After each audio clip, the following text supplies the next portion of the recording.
The new Zima Cube from Icewhale looks amazing. It has the affordable and efficient N100 CPU, 6 hot swappable drive bays, 4 NVMe slots, and lots of room for expansion. So what's not to love? Well, quite a few things actually. I really wanted this thing to be a home run for the home lab community, but sadly, the Zima Cube is possibly just a really good example of how to ruin a great idea. Let's get into it.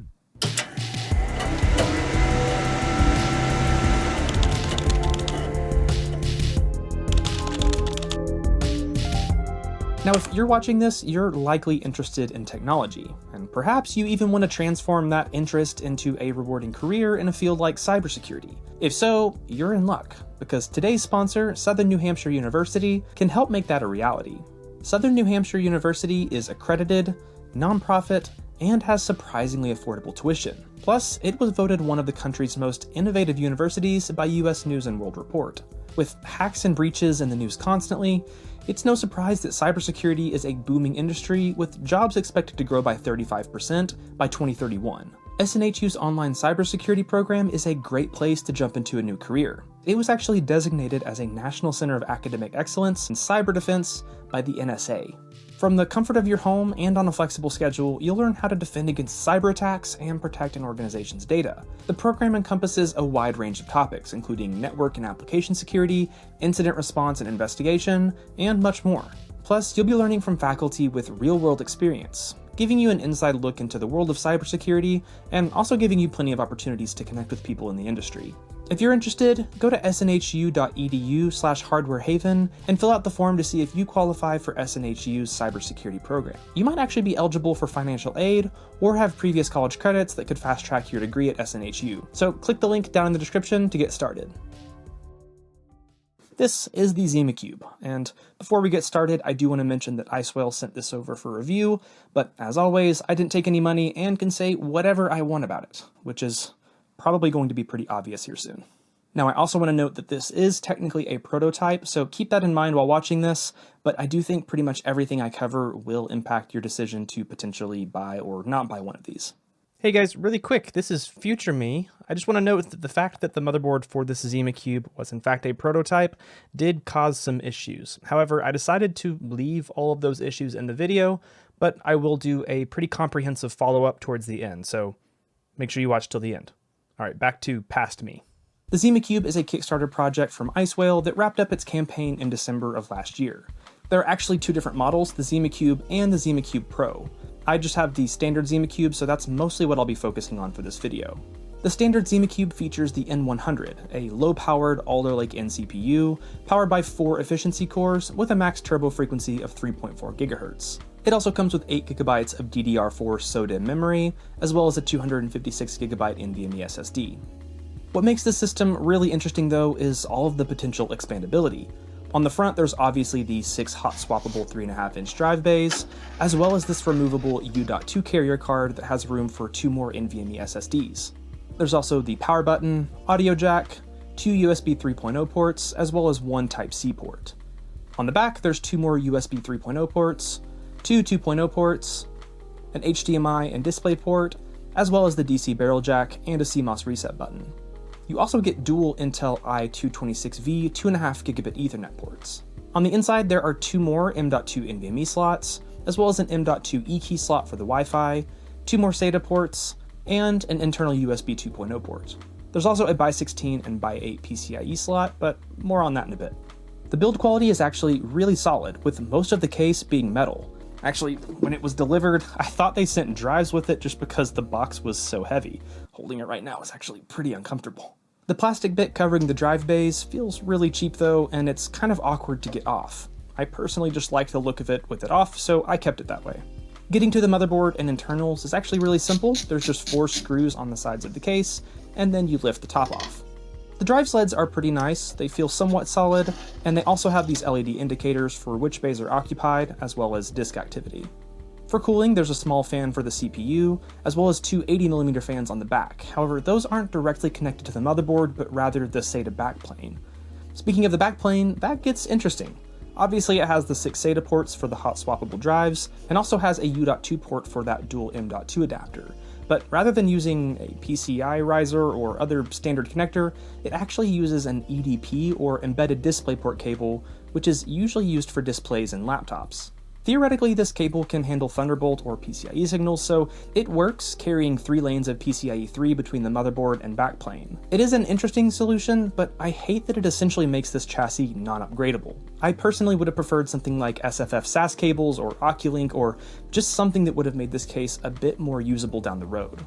The backplane gets power from a 12-volt header on the motherboard, and as I mentioned earlier, it has 2 fan headers for the case fans. When I first turned the system on, it booted into an install of DietPi, which was also running CasaOS. And I think this is just for the prototype stage, and these will all eventually ship with Icewhale's ZimaOS. When running DietPi, I didn't notice anything odd, and I connected to CasaOS with no issues. However, I did note that the system was consuming around 28 watts at idle without any hard drives or anything. That's a little bit higher than I would have hoped. However, it's important to remember that the power draw doesn't just come from the CPU. Even with something like the N100, there's still a lot of other things running in the system that are going to draw power, and you're not going to get that 6-watt idle you might get with just some tiny little mini PC. There is currently a beta version of ZimaOS that I installed, but it's still very much in beta. There are quite a few features missing, like for example, there's still not support for RAID, which is probably something you want with a 6-bay NAS. And before you go all, well, just do it in the command line, in ZimaOS, there isn't one. This video is mostly covering the hardware though, not really the software, especially because with this system, you can install any operating system you want. So I decided to go ahead and move on to something you guys probably all really want to see, Windows. I'm just kidding, but I did install Windows 10, mostly just because I like hardware info and wanted to sort of see what's going on under the hood. Now the first issue I ran into is that the Intel i226V NICs don't work in Windows 10, at least not out of the box. Now it's possible you could get the drivers working, although I didn't have any luck in that regard, but the drivers do work on Windows 11, so that's probably your best bet if you're wanting to for some reason run Windows on a ZimaCube. A lot of people love the N100 CPU that's in this thing, but it does have one big downside. It only has 9 lanes of PCIe Gen 3, and there's a lot of stuff going on in the ZimaCube. To see what all was going on, I decided to populate just about everything. I put 4 NVMe SSDs in all of the M.2 sockets, I put a 2.5 gigabit Ethernet adapter into the M.2 eKey slot, and then I put 2 10 gig cards in the 2 PCIe slots.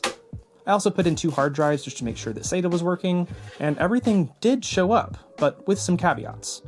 First, the M.2 eKey Wi-Fi slot actually does support PCIe, which I was not expecting with only 9 lanes available. The 2 M.2 sockets on the motherboard are limited to just by 1, while the 2 on the adapter card are at by 2, but they share 2 lanes of PCIe Gen 3. The 2 PCIe slots are pretty misleading. The by 16 slot is actually only wired up for 2 lanes of PCIe, and the by 8 slot is only wired up for 1. The by 16 slot only being wired up for 2 lanes actually kind of makes sense. There are some cards that really need that full by 16 physical socket, but will work just fine with only 1 or 2 or 4 lanes, maybe just with some degraded performance. But the by 8 open-ended slot could have just been a by 1 slot, and that seems pretty misleading in my opinion. At first I thought they were just trying to keep things the same between the standard model of the ZimaCube and the Pro model, but that doesn't really line up either because the Pro model has 2 PCIe slots that are at by 4 and by 2. When trying to use one of the 2 Marvell 10 gigabit NICs that I had installed, I was only able to get transfer speeds of around 400 megabytes per second, which I found to be odd. Even 1 lane of PCIe Gen 3 could be pretty close to a 10 gigabit connection. Now the answer to that was right in front of my face, but I didn't quite catch it until later on, so more on that in a bit. I don't think many people actually plan to use Windows with the ZimaCube, so I decided to move on to installing TrueNAS. I added 4 more hard drives, giving me a total of 6 4TB hard drives. However, I only had 4 of these Western Digital Red Plus 5400 RPM drives, so I used 2 of these HGST 7200 RPM drives that I bought when I was doing the Home Lab Challenge. I also kept 2 of the M.2 SSDs to be able to test out some flash storage. The install all went really smooth. The 2.5 gig NICs were recognized and working, and the 10 gigabit card was also recognized. I set up 2 pools, one with the 6 hard drives, and then another with just the 2 SSDs. Other than the fact that the system was now drawing around 70 watts, everything seemed to be going well. At least until I tried some more 10 gig transfers. I could still only get 400 megabytes per second over the 10 gig connection, regardless of whether I was using the hard drives or flash storage. I also saw the exact same result in iPerf 3, confirming that it wasn't a storage limitation. Before digging too deep, I decided to give UnRAID a shot. Now, because I only have the basic license, I did need to remove 2 of the HGST drives to stay within the 6-device limit. With just one 10GB card, the 2 NVMe SSDs, and 4 of the 5400 RPM hard drives, the system idle power draw dropped down to a much more reasonable 53 watts or so. Those 7200 RPM drives definitely draw a good bit of power. Once again, everything here seemed to be working totally fine until I tried transfers over that 10GB connection where I was still limited to 400 megabytes per second. I double-checked everything with my network. I swapped to a different NIC, I swapped cables, I tried different ports on my switch, all with the same result. With 2 lanes of PCIe Gen 3, 10GB should easily be achievable. Even with 1 lane of Gen 3 or 2 lanes of Gen 2, you should still be able to get around like 8 gigabit or so, but it was almost like I was only using 1 lane of PCIe Gen 2. When looking into LSPCI and dmessage, things started to make a little more sense. In dmessage, there was a warning showing that the bus with the 10GB NIC was downgraded to just 1 lane of PCIe Gen 2, which would make sense as to why we were only getting 400 megabytes per second. So I started looking a little bit more into why that was the case. Now, I'm not a hardware engineer or anything, and frankly, I have very little experience when it comes to PCIe topography and such. But what I found was that the by16, or really the by2 PCIe slot, is downstream from an ASMedia 1806 PCI Express switch. That switch, according to what I can tell from LSPCI, only supports 2 lanes of 5 gigatransfers per second, or PCIe Gen 2. I also looked up the ASMedia 1806, and it's also listed there as having an upstream bandwidth of just PCIe Gen 2 by 2. The second part of the problem is the root port that's upstream of the PCIe switch. That's configured for PCIe Gen 3, or 8 gigatransfers per second, but only supports 1 lane. So because there's only 1 lane between the root port and the ASMedia switch, and the ASMedia switch only supports PCIe Gen 2, realistically this by16 slot, which was advertised as PCIe Gen 3 by 2, only has an effective bandwidth of PCIe Gen 2 by 1. And that's not even the worst of it. The PCIe by 2 slot isn't the only thing downstream from that ASMedia switch. The other PCIe slot and the SATA controller for the SATA ports on the motherboard are also connected to that same PCIe switch. So what that means is that both of the slots and the SATA ports are all just sharing 1 lane of PCIe Gen 2. That's a lot different from the collective 3 to 4 lanes of PCIe Gen 3 that are advertised. And to show a bit of a real-world example of this, you can watch a file transfer coming from the 10GB connection all of a sudden dip down whenever I unpause the file transfer coming from a SATA SSD plugged into the motherboard. Now, like I said, I'm not an expert, which is why I put out the nerd signal and got some help from some other amazing YouTubers and journalists that helped me confirm and clarify what I was looking at. I'd specifically like to shout out Wendell from Level 1 Techs for sitting on like an hour-and-a-half long call with me, helping me sort through everything. Now, it is important to remember that this is technically a prototype, and I'm not even sure exactly what stage it's in, and it's totally possible that these issues are corrected before the final release. However, I think that might be a bit tricky. Even if the 1806 PCIe switches are upgraded to a Gen 3 capable switch, the topology still wouldn't line up with what's advertised. You would still be limited to just 1 lane that's shared across both PCIe slots and the SATA controller. And while the topology might change, that's going to be difficult with the N100. I know a lot of you guys love that chip, but it does have one huge downside, and that it barely has any PCIe lanes. Once I realized the issues with the PCIe slots, I decided to look a little bit more and see if there were some other issues that might exist. And I found that there's actually another ASMedia 1806 that's upstream of the 2.5 gigabit NICs, the M.2 key Wi-Fi slot, and one of the internal M.2 sockets. Once again, that means that all 4 of those devices are sharing just a single lane of PCIe Gen 2. That's not ideal. For clarification's sake, the only things that are actually running at PCIe Gen 3 speeds are the SATA controller for the backplane, one of the by 1 M.2 sockets on the motherboard, and a PCIe Gen 3 switch, which is supporting the Gen 3 by 2 NVMe slots on the carrier card. However, both of those drives are going to be sharing a by 2 connection. I reached out to Icewell about this, both with my initial concerns and suspicions, and then with a follow-up email outlining more of what I had discovered. After more than 2 weeks without a response, I finally heard back from my contact at Icewell, only for them to let me know they were stepping down from the company. They did CC me on an email with the product manager for the Zima Cube, but I still haven't heard anything from that individual either. So it's now been over a month since I originally asked for clarification about these findings, and I still haven't received an actual response. If they do reach out after the video has been published, I will make sure to include their response and a pinned comment down below. The massive discrepancies with PCIe are a really big disappointment, but that's not even the only problem I have with this product's advertising. First of all, can we just address the massive elephant in the room? This is marketed as a cube, but clearly that is a blatant lie. Okay, sorry. I just needed to cut the tension a little bit. There are plenty of issues with the marketing, though. In many instances, the product is marketed as the Zima Cube and shown with a starting price of $4.99 for the early bird pricing, or now $6.99. However, it's surprisingly difficult to find the actual specs of just the Zima Cube, because whether in ads, the Kickstarter page, or now the official store listing, you'll immediately just be hit with all of the specs for the Pro model. Even now on their official store listing for pre-orders, on the base model page, you'll see nothing but features for the Pro model, from Thunderbolt ports to PCIe Gen 4 to the upgraded Intel CPU. And all of this is done without any mention that these features are only included on the ZimaCube Pro, a product that costs nearly twice as much. It's not until you scroll all the way down that you can finally actually see the information for the actual product you're trying to look at.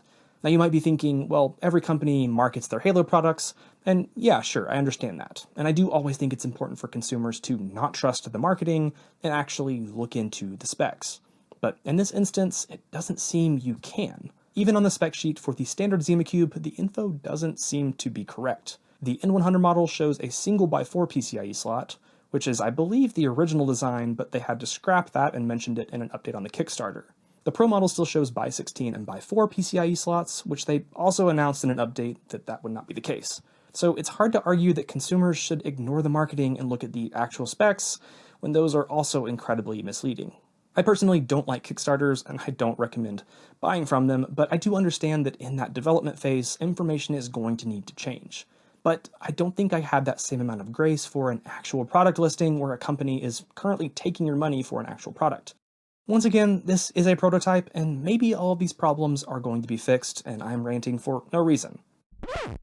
So they responded just a few hours ago, and it's less than 48 hours now until this video gets published. But to be fair, I did, in a follow-up email to the product manager, say that if they got me a response by today, I would make sure and get it into the final cut. So here we are. I didn't have a ton of time to put this all together, so I'm just sitting in my messy office with some bullet points up on my screen, but I'd like to talk about their response and what I learned in just the past few hours.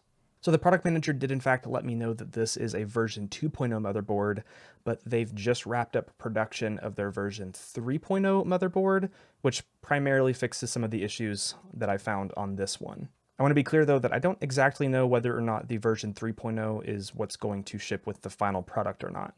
Now, actually, some of these updates were posted publicly on their Kickstarter. However, it was published on January 19th, and in my defense, I didn't think I needed to check Kickstarter for updates for a product that's now listed on their website for pre-order.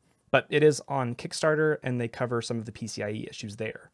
Now, obviously, I don't have the version 3.0 motherboard, but the product manager did send me some schematics as well as some pictures of that motherboard, but they asked me not to share those publicly, so I'm going to go ahead and respect that and just try to describe to you what I think is relevant. Now, the really good news is they revised the layout to, in fact, give this by 2 slot, 2 lanes of PCIe Gen 3 directly from the PCH, which is great. The PCIe by 1 slot is still going to be behind a PCIe switch, but that switch has been updated to an ASMedia 2806, which is a Gen 3 by 2 switch. That means this will at least be able to operate at 1 lane of PCIe Gen 3. It will be sharing bandwidth with the 2 Intel 2.5 gigabit NICs, as well as the M.2 Wi-Fi card, at least maybe. The picture on the Kickstarter update shows the M.2 Wi-Fi slot downstream from the ASMedia 2806, but on the schematic diagram that I can't share with you guys, that's actually another M.2 SSD. In fact, the Wi-Fi slot doesn't seem to be anywhere on the schematics they sent me, so I'm not really sure which one is correct. I also found it interesting that on this Kickstarter update, there only seems to be one M.2 SSD on the entire thing, at least other than the 2 that are on the U.2 adapter. So I'm not really sure where the other M.2 slot on the motherboard is. If I do get any clarification on this, I will put it in a pinned comment. On the Kickstarter update, it shows that there's 1 lane of PCIe 3.0 going to the U.2 adapter, which would actually be worse than the previous version where it had 2. So I'm not sure if that's a mistake because it also shows 3 lanes of PCIe 3.0 going to the 6 SATA ports. And on the schematic, it shows 3 lanes going to a PCIe connector, which I think is the EDP cable, which would line up with the revision that I have, where there's one lane of PCIe going to the SATA controller on the backplane, and then 2 going to the U.2 adapter. So once again, I'm not entirely sure. My guess is it's what's on the diagram, which would be 2 lanes going to the U.2 adapter for those by 2 NVMe SSDs, and then 1 lane going to the SATA controller on the backplane. Once again, I really don't know. If I get some clarification on that, I'll make sure and put it down in a pinned comment. I really hope it's 2 lanes going to the U.2 card, otherwise what was 2 by 2 NVMe SSDs are now just going to be by 1, and I know pretty much for sure that the 2 NVMe slots on the motherboard are going to be by 1 as well. Another change on the revision 3 of the motherboard is that the 2 SATA ports up top are now not there, which probably makes sense in terms of not having a ton of PCIe lanes, but it is still sort of a bummer. I don't think they directly marketed these anywhere on their website or on the Kickstarter, but they did send out a bunch of boards that included these SATA ports to YouTubers and other media outlets that did mention those 2 SATA ports. So for anyone expecting those 2 SATA ports based off of the media coverage, that's going to be a little bit of a bummer.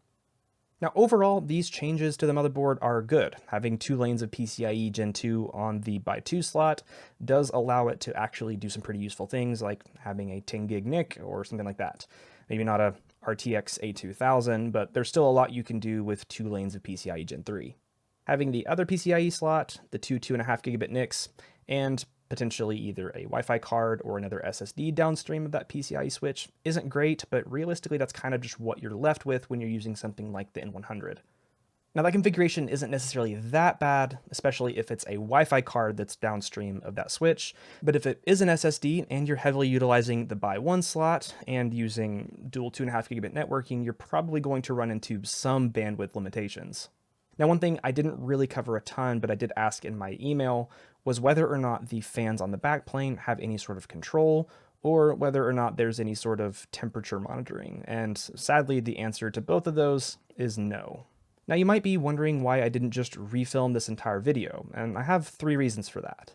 First, I've already pushed this video back multiple times now.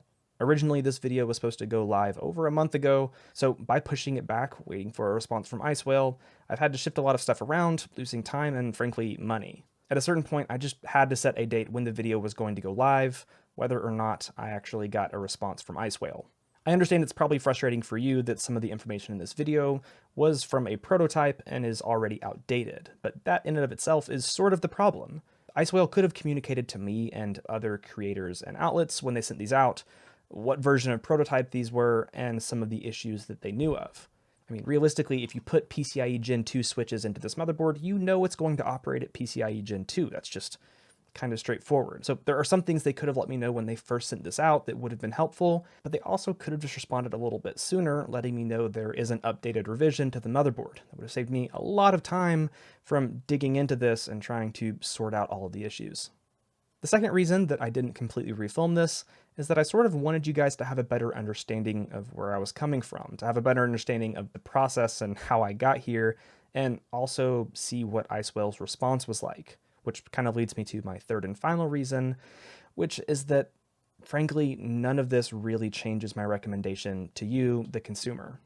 The updated motherboard definitely seems like an improvement, but that doesn't negate all of the other issues. As of today, which is 2 days before this video gets published, the specs of the updated motherboard still aren't reflected on their website.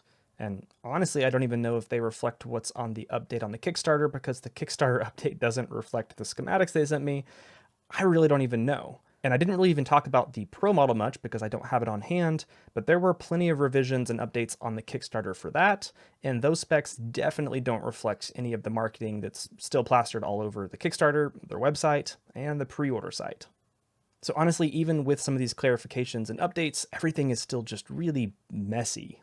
Now personally, I like to follow the adage of not attributing to malice what can be easily explained with incompetence. And not to say Icewhale's an incompetent company, but they are a fairly small company, and this is a pretty big project. I don't want to assume that Icewhale is doing anything maliciously. However, the nature of their decisions doesn't change the reality or the impact for you, the customer.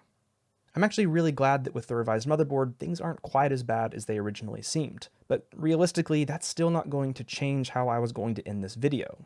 Even though I filmed my original video last week before I knew any of this, the ending still makes sense, so I think I'm just going to let that play out. I hate beating up on this thing because, like I said, I really wanted it to be good. I was really excited for it. I wanted nothing more than for this to be a huge win for the home lab community with 6 drive bays and tons of expandability. I mean, it does have a really well-built case with potentially solid features. Honestly, more features than I really think it needs. I personally would have been totally happy with just a single 2.5 gigabit NIC, 1 or 2 by 1 or by 2 NVMe slots, and then a single by 4 or even by 2 PCIe slots, something like that. But sadly, that's not the case, and it seems like a lot of the features that have been advertised and that might be the reason you want to get a ZimaCube don't really exist. I really hope to have some good news for you guys down in a pinned comment, and I hope that Icewell can get all of this stuff sorted out, and I hope that all the people who have already bought one of these are super happy with their purchase. That's genuinely what I want to see. But all I can say for now is if you're interested in buying one of these, don't. At least not until there's a bit more clarification. That's about it for this one though, so if you liked it, maybe give it a thumbs up, maybe subscribe, and maybe even consider becoming a RAID member, either here on YouTube or through Patreon. There you can get early access to videos, as well as some behind-the-scenes content and more. As always, thank you guys so much for watching, stay curious, and I really can't wait to see you in the next one.